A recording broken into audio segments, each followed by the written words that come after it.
সপ্তশীর অমাবস্যা যোগে যারা জ্যোতিষার্ণব গৌরবের কাছে প্রতিকার নিচ্ছেন তাদের জন্য আছে বিশেষ উপহার। পারদে শিবলিঙ্গ ও মন্ত্রপুত বেলপাতা সংগ্রহ করতে অগ্রিম বুকিং করুন এই ফোন নাম্বারে।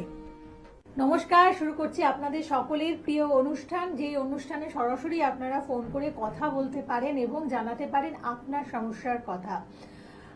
সত্যি বলবো যে প্রাথমিক অর্থে জীবন কিন্তু ভীষণ সুন্দর, আর সেই কারণেই দেখুন একজন মুমূর্ষ রোগী যিনি হয়তো হাসপাতালের বেডে শুয়ে আছেন, তিনি সেই অবস্থায় দাঁড়িয়েও তার একজন নিকট আত্মীয়ের সাথে যখন দেখা হয় তখন কিন্তু একগাল হেসে দেন। আসলে তিনি জীবনের মূল স্রোতে ফিরে আসতে চান, এভাবেই কিন্তু তার প্রকাশ ঘটে। আর জীবন সুন্দর বলেই দেখুন একজন চাষি তিনি কত পরিশ্রম করে রোদ্রে পুড়ে বৃষ্টিতে ভিজে আমাদের জন্য ফসল ফলাচ্ছে এবং যেই ফসলের মাধ্যমে আমরা আহার গ্রহণ করতে পাচ্ছি এবং আমাদের জীবনকে মানে উজ্জীবিত করতে পারছি, কারণ এই খাদ্য গ্রহণের মাধ্যমেই কিন্তু আমরা বেঁচে থাকতে পারি। অর্থাৎ সেই জীবনের যে আমাদের গুরুত্বপূর্ণ মুহূর্ত ক্ষণ সময়গুলো আছে সেগুলোকে কিন্তু আমি বারে বারে বলবো সৎ ব্যবহার করুন, কারণ সময় যদি একবার চলে যায় সেই সময়কে আপনি আর ফিরে পাবেন না। আর তাই যে কথাটা ইংরেজিতে বলা আছে বা যে কথাটা আমি হয়তো আরো অনুষ্ঠানে উল্লেখ করেছি, time and tide waits for none. সময় কারোর জন্য অপেক্ষা করে থাকে না, তাই সময়ের কাজ সময়ে আমাদের অবশ্যই করতে হবে।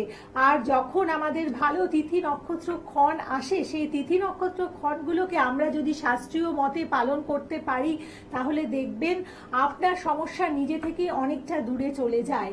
আর এই যে তিথি নক্ষত্র ক্ষণকে কিভাবে সৎ ব্যবহার করবেন সেই জায়গাটা পুঙ্খানুপুঙ্খভাবে যেই ব্যক্তিত্ব বলে দিতে পারেন, যার কথার মধ্যে কোনো বুজরুকি নেই, যার কথার মধ্যে আমরা একেবারে বলতে পারি নির্ভেজাল শাস্ত্রের ছোঁয়া আছে, যিনি প্রাথমিক অর্থেই বা আমি বলবো সত্যি সত্যি আমাদের শাস্ত্রকে গবেষণা করেন, ইউটিউব ঘেটে বা কোনো অনুষ্ঠান দেখে দুটো বক্তব্য রেখে দিলেন, সেই রকম ব্যক্তি তিনি নন। তিনি তার জীবনে যেমন মানে আমাদের যে প্রথাগত স্কুল কলেজের শিক্ষা, সেখান থেকে যেমন অত্যন্ত একজন মেধাবী ছাত্র এবং একজন উচ্চশিক্ষিত ব্যক্তিত্ব, সাথে বলবো এই যে জ্যোতিষ সম্বন্ধে তিনি যে কথাগুলো বলেন সেগুলোর কিন্তু একেবারে শাস্ত্র থেকে নেওয়া।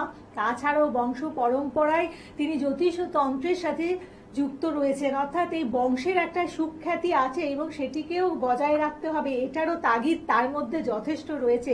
আর সবকিছু মিলিয়ে আমরা কিন্তু অনায়াসে তার প্রত্যেকটি কথার উপরে ভরসা করতে পারি। এবং আজকের অনুষ্ঠানেও আপনাদের জন্য রয়েছে অনেক গুরুত্বপূর্ণ তথ্য, এবং তার আগে আমরা অবশ্যই আজকের অনুষ্ঠানে স্বাগত জানাবো আমাদের অনুষ্ঠানের মধ্যমণি যিনি উপস্থিত আছেন, অর্থাৎ জ্যোতিষার্ণব গৌরবকে। নমস্কার। নমস্কার। সামনেই আমাদের শিবরাত্রি তিথি, এই নিয়ে কিন্তু অনেক আলোচনা আমি করেছি যে কিভাবে শিবরাত্রি পালন করবেন, কি কি জিনিস দিয়ে করলে ভালো ফল পাবেন, শিবরাত্রির যে শুভ ফল সেগুলো পাবেন। এর সঙ্গে আমি বলতে চাই আপনাদের জন্য এই সময়ে প্রতিবারের মতন আমি এবারেও বিশেষ পারদের শিবলিঙ্গ, বিশেষ ক্ষমতাযুক্ত যেগুলো সেইগুলো কিন্তু প্রতিষ্ঠা করে দেওয়া হচ্ছে যারা প্রতিকার করাচ্ছেন তাদের জন্য, এবং তার সঙ্গে বিশেষ মন্ত্রপুত বেলপাতা, যেটা হচ্ছে শিবলিঙ্গের উপরে দেওয়া সেই বেলপাতা মন্ত্রপুত করে সেটা তান্ত্রিক প্রয়োগ করে সেটা কিন্তু দেওয়া হচ্ছে, যেটা কিন্তু আপনার 1 বছর আপনার সঙ্গে থাকবে এবং তার অনেক সুফল আছে। সেগুলো কিন্তু আপনি মানে ভোগ করতে পারবেন, সেই সুফলগুলো আপনি কিন্তু বুঝতে পারবেন। আপনার জীবনের নানা বাধা বিপত্তি, বিপদ আপদ সব কিছু থেকে কিন্তু আপনাকে রক্ষা করতে পারে এই বেলপাতা। তো কিভাবে তার ব্যবহার করব, কি করবো, সেগুলো কিন্তু মানে বলে দেওয়া হচ্ছে নিয়ম, ঠিক আছে? সেগুলো মানে আসতে হবে, নিতে হবে সেই জিনিসগুলো। যারা নিতে চাইবেন আগের থেকে, যারা প্রতিকার করাচ্ছেন, অবশ্যই সবাইকে দেওয়া সম্ভব হবে না, কারণ বেশি জিনিসটা করা সম্ভব নয় জিনিসটা। এবার সেক্ষেত্রে যারা প্রতিকার করাচ্ছেন এই মাসে তাদের জন্য বিশেষ এই মন্ত্রপুত বেলপাতা থাকছে, যেটা কিন্তু বহু কার্যকরী, গুণ সম্পন্ন। সেটা কিন্তু পেলে আপনারা নিজেরাই বুঝতে পারবেন, ঠিক আছে? কি আছেন দেখে নিন। নমস্কার। নমস্কার। হ্যাঁ বলুন। আমি বলছিলাম বর্ধমান থেকে। হুম। আচ্ছা, আমি আমার মেয়ের বিষয়ে জানবো। মেয়ের আচ্ছা, নাম? নাম আর ডেট অফ বার্থটা বলুন। মেয়ের নাম অন্বেষা চক্রবর্তী। আচ্ছা, মেয়ের নাম অন্বেষা চক্রবর্তী। এবার ডেট অফ বার্থটা বলুন। 2-1-2007। হ্যাঁ, 2/1/2007। সময়? সময়টা হলো সকাল 10:35। আচ্ছা, আর জন্মস্থান? জন্মস্থান বর্ধমান। আচ্ছা, এবার বলুন এই অনুষ্ঠান আপনি কতদিন দেখছেন? অনুষ্ঠান আমি অনেকদিন থেকেই দেখছি, অনেকদিন থেকে আমি ফলো করি অনুষ্ঠান। আমার অনুষ্ঠান খুব ভালো লাগে বলেই কিন্তু আমি ফোনটা করেছি আজকে। আচ্ছা, অনুষ্ঠান ভালো লাগে মানে আপনি যে গতানুগতিক যে অনুষ্ঠান দেখে থাকেন বা মানে এমনি যে নর্মাল অনুষ্ঠানগুলো তার দেখেন? থেকে সম্পূর্ণ আলাদা। আমি প্রায় অনুষ্ঠান সব ফলো করি। আমি এবার দাদার অনুষ্ঠান মানে আমি নিয়মিত রেগুলার দেখি। আমার উনারটা ভালো লাগলো বলেই আমি ওনাকে ফোন করেছি, নাহলে আচ্ছা, আমি আচ্ছা, কাউকে ঠিক আছে, পর্যন্ত ধন্যবাদ। করিনি ফোন। হুম। ভালো লাগলো শুনে। আচ্ছা, জন্মবার কি মঙ্গলবার? হ্যাঁ, আচ্ছা, মীন লগ্ন, মিথুন রাশি, মৃগশিরা নক্ষত্রের তৃতীয় চরণে জন্ম, দেবগণ। মীন লগ্ন, মিথুন রাশি। আচ্ছা, 2007-এ জন্ম, অর্থাৎ পড়াশোনা বা কিছু এই সম্বন্ধে কিছু জানতে চাইবেন নিশ্চয়ই। কি নিয়ে বলুন আপনার কোশ্চেন? কোশ্চেন হলো মানে এখন এই রিসেন্ট ইঞ্জিনিয়ারিং দিল, আচ্ছা, পরীক্ষা হয়ে গেল, হ্যাঁ। দিয়েছে, আর মেডিকেল এর পরীক্ষা আছে, মেডিকেলে পরীক্ষা আচ্ছা, দেবে। হ্যাঁ, তো বলছি যে ও মানে ওর কোনটা ভালো হবে, মানে কোন দিকে ভালো হবে। আচ্ছা, মানে কোথায় ভালো চান্স বা কিছু পাওয়া যেতে পারে হ্যাঁ। সেইটা নিয়ে কোশ্চেন, কেরিয়ারের জায়গা নিয়ে প্রশ্ন। আচ্ছা, ফার্স্ট তারা ছকটা একটু দেখে নেওয়া যাক। চতুর্থ স্থানে চন্দ্র, পঞ্চম ষষ্ঠে শনি কেতু, সাধু সর্প যোগ, নবম স্থানে মঙ্গল বৃহস্পতি রক্ষী যোগ, দশমে রবি বুধ, দ্বাদশে রাহু। আচ্ছা, আমাকে একটা কথা বলুন, যেটা আমি দেখতে পাচ্ছি ওর ছক থেকে, ও কিন্তু মানে ইঞ্জিনিয়ারিং মেডিকেল যাই বলুন সেটা কিন্তু ওর নিজের ইচ্ছা হতে পারে না। ওর এইদিকে যোগই নেই। আপনি যে পড়াচ্ছেন এই দিকে কিন্তু ওর কানেকশনই নেই, মানে এইদিকে ওর কিন্তু উন্নতির জায়গা দেখতে পাচ্ছি না।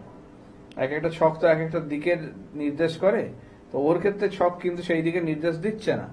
অর্থাৎ ইঞ্জিনিয়ারিং মেডিকেল এই লাইনে ওর উন্নতি নেই, আপনি ধরে রাখুন জিনিসটা। তো এইটা যেটা যতদূর সম্ভব আপনারা জোর করে ওকে মানে প্রেসারাইজ করে পড়াচ্ছেন এই জিনিসটা, যেটা ওর নিজের ইচ্ছা নয়।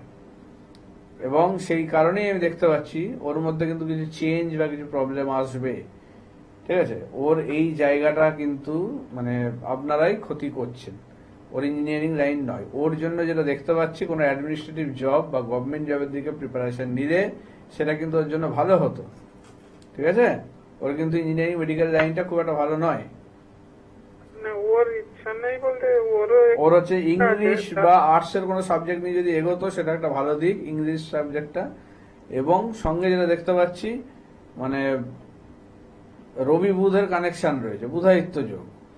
তাহলে সেক্ষেত্রে একাডেমিক লাইনে এদিকে এগোতে পারে। ঠিক আছে, মানে হায়ার স্টাডিজের দিকে এগোতে পারে এবং সেখান থেকে কম্পিটিটিভ এক্সামের জন্য যদি প্রিপারেশন নেয় সেটাই কিন্তু ওর বিরাট উন্নতি। ঠিক আছে, তো এবার মানে আমাকে বলুন, ও কি নিজের ইচ্ছায় পড়ছে না আপনারা জোর করে পড়াচ্ছেন? না, ওর ইচ্ছা মানে আছে, কিন্তু আমাদেরও ইচ্ছা ছিল। আর তারপরে মানে ও পড়াশোনা এমনিতেই ভালো করে, তো সেই জন্য মানে ওর বান্ধবী বন্ধুরা মানে হ্যাঁ। সবাই এই লাইনে মানে পড়ছে, পরীক্ষা এক্সাম দিয়েছে, তো সেই জন্য আমরাও এইদিকে একটু প্রেফার করলাম ওকে। এইটাই ভুল করেছেন, ওকে জোর করে চাপিয়ে দেওয়া উচিত হয়নি। ঠিক আছে, এইটা বলেছেন ওর ইচ্ছা আছে, ওর কিন্তু ইচ্ছা নেই।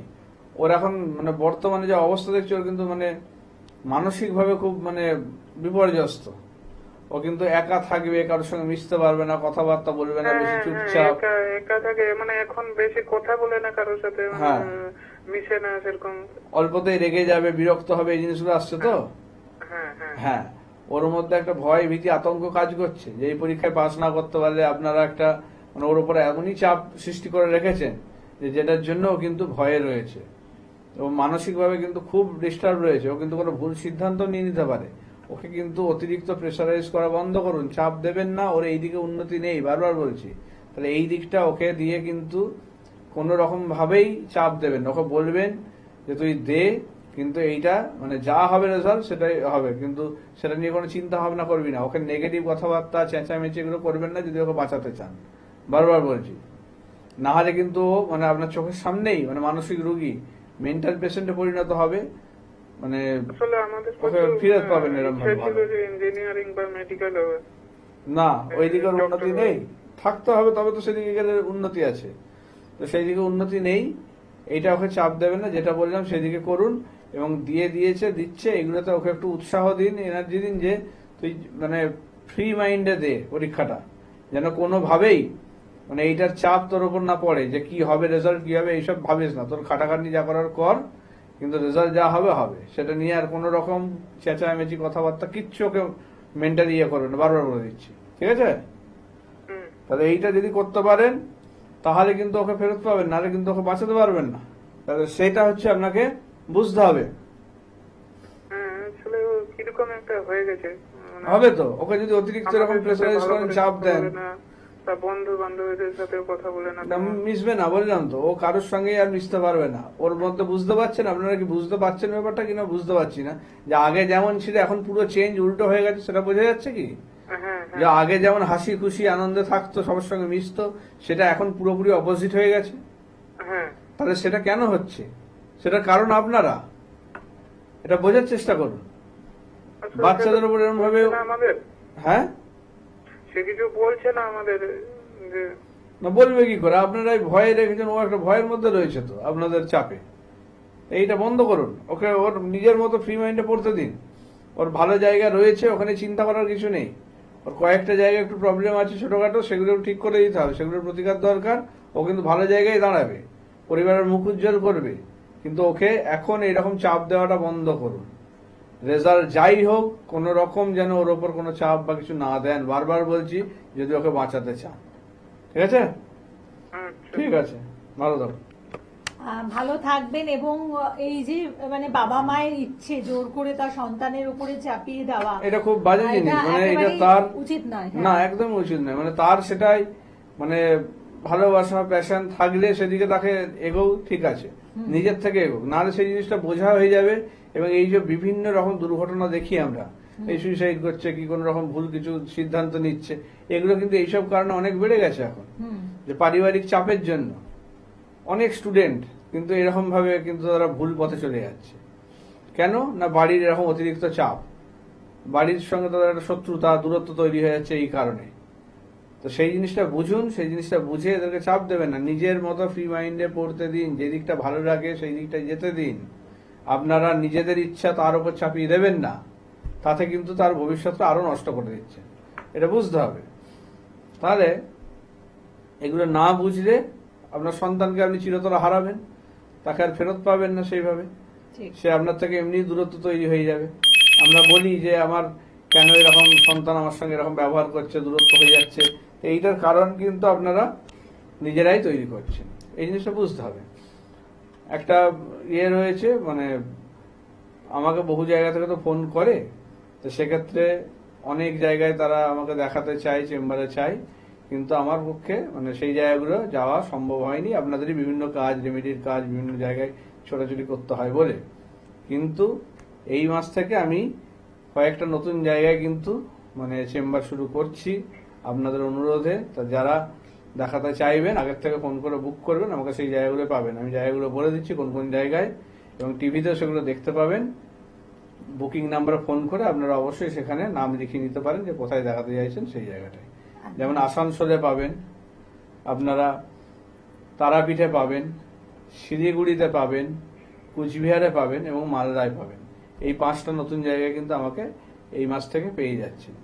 তাহলে যারা দেখাতে চাইবেন এইসব জায়গা থেকে যারা আমাকে ফোন করতেন বা যারা করেন, তারা এই জায়গায় কিন্তু আমাকে এবার থেকে পেয়ে যাচ্ছেন। তো দেখাতে চাইলে আগের থেকে বুক করে নেবেন, অবশ্যই না বুক করে আসবেন না। ঠিক।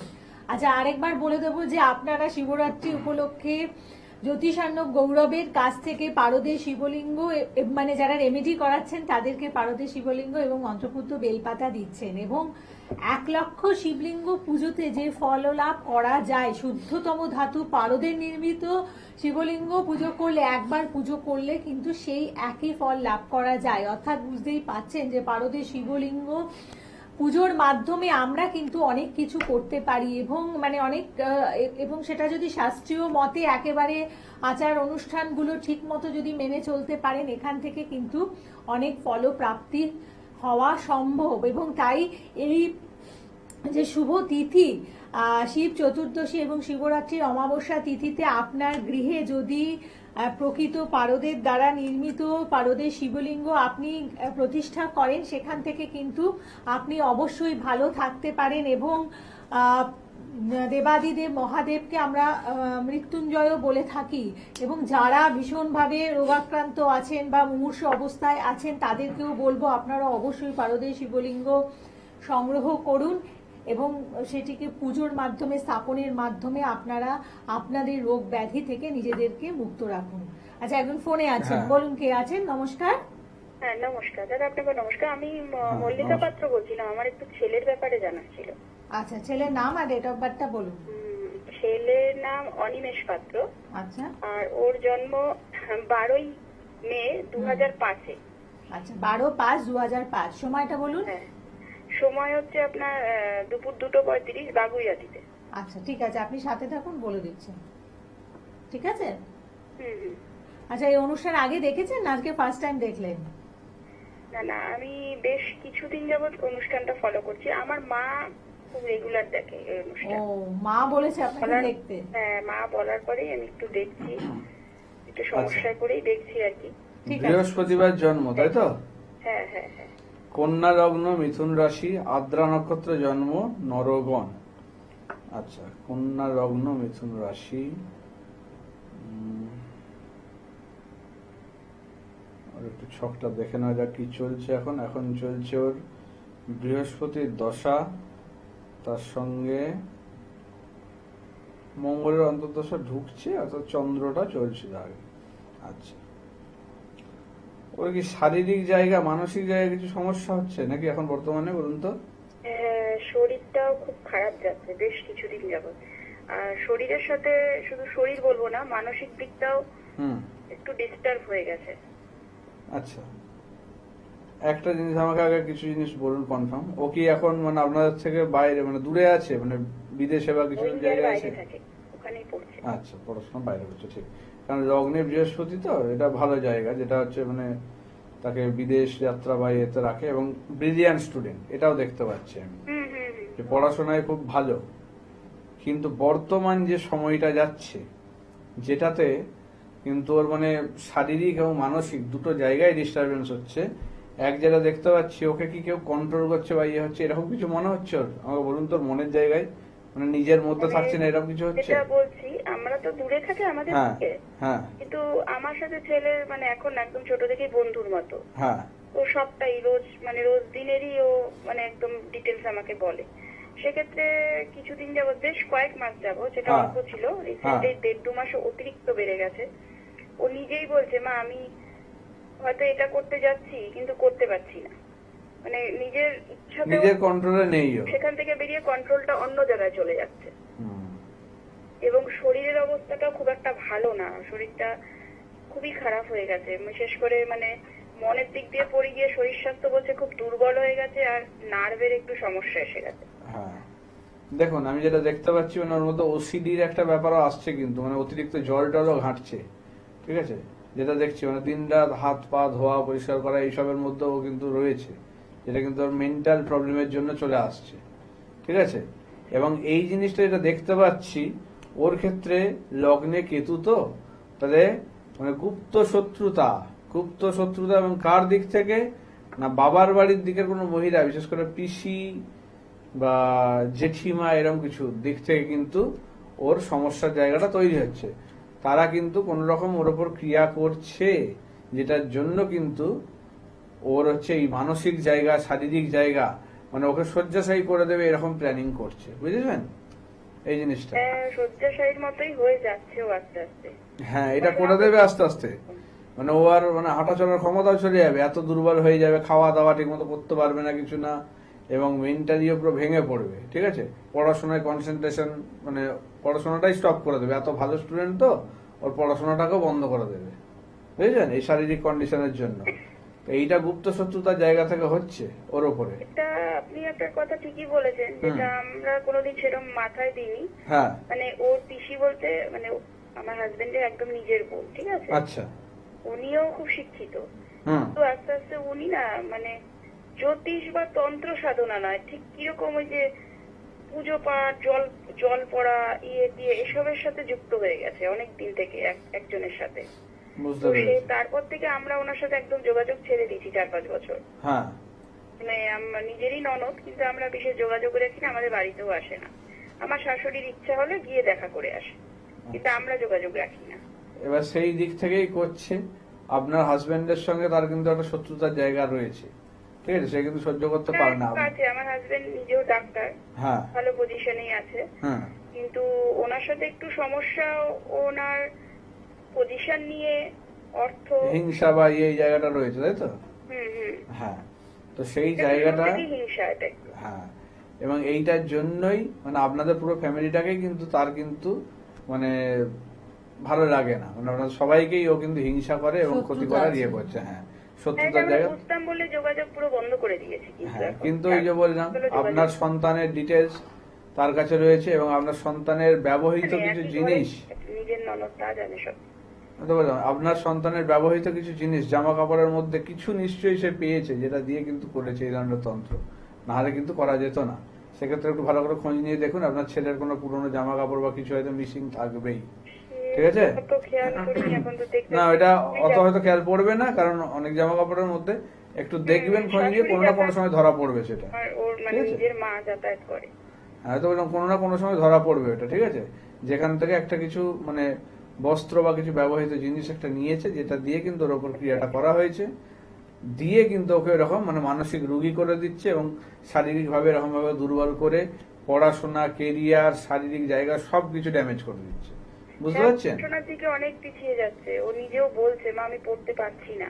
হুম। হ্যাঁ, এবার এইটা হচ্ছে মানে ওর মানে প্রবলেম করছে। আর আমাকে একটা জিনিস বলুন, আপনার বাড়ির নাম্বারটা কি বি বা কে এরকম কিছু দিয়ে আছে কি?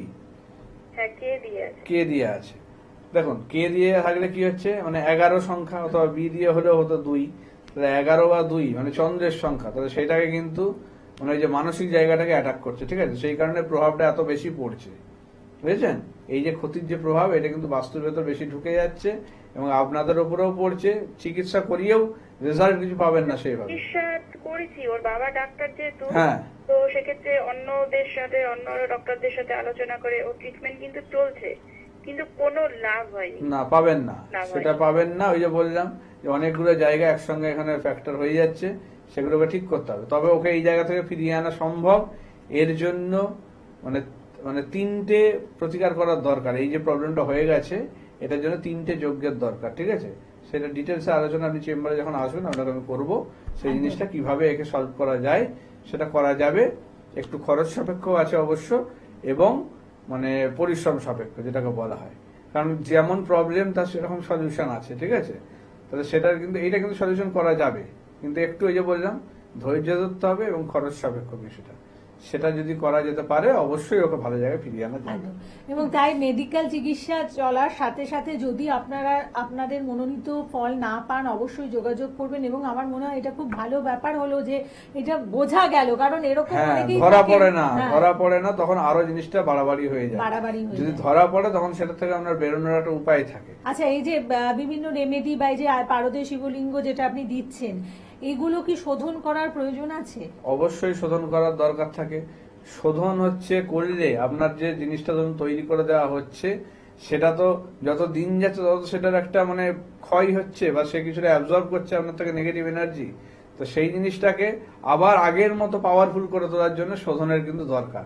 সেই কারণেই মাঝে মাঝে বিশেষ তিথি অনুযায়ী সেগুলো কিন্তু শোধন করা খুব মানে দরকার, যেটা কিন্তু আমি আমার প্রত্যেকটা ক্লায়েন্টের কাছে করি। তাদেরকে আমি টাইম দিয়ে দিই যে এই টাইমের পরে এসে এটা শোধন করাবেন বা দেখা করবেন, তখন যা দরকার সেটা করে দেওয়া, যাতে যে জিনিসটা সারা জীবন তো থাকবে সেটা সেইভাবে যাতে কার্যকরী থাকে, সেই রকম পাওয়ারফুল মানে কন্টিনিউ থাকে সেই জিনিসটার জন্য। না হলে কি হবে, আস্তে আস্তে এটার কার্যকারিতা কমতে থাকে। সেই কারণে দেখা যায় যে কিছুদিন প্রবলেমটা সলভ মানে হচ্ছে, recharge এর আবার হ্যাঁ অবশ্যই আবার তারপরে গিয়ে দেখা যাচ্ছে সেই প্রবলেমটা আবার সে কন্টিনিউ হচ্ছে। ঠিক। কারণ কি, সেটার ক্ষমতা কমে যাচ্ছে, সেটাকে আবার শোধন একদম। করলে বা চার্জ করলে তখন সেটা আবার আগের মতো কার্যকরী হয়। ঠিক আছে? মানে এগুলো সমস্ত কিছুই হচ্ছে আমাদের বলবো যে পজিটিভ এনার্জির আধার, এবং তাই সেটাকে কিন্তু ব্যবহারের পরে আবার রিচার্জ হ্যাঁ, করার কারণ সে প্রয়োজন নেগেটিভটাকে রয়েছে। অ্যাবজর্ব করছে না, জি। শোষণ করছে, দিয়ে তো তার মধ্যে পজিটিভ এনার্জিটা কিছু কমছে, তাকে আবার রিচার্জ করতে হবে। ঠিক আছে? সেই জিনিসটা। এবং আজকের পর্ব এতটুকুই। প্রত্যেকে ভালো থাকুন। নমস্কার। নমস্কার।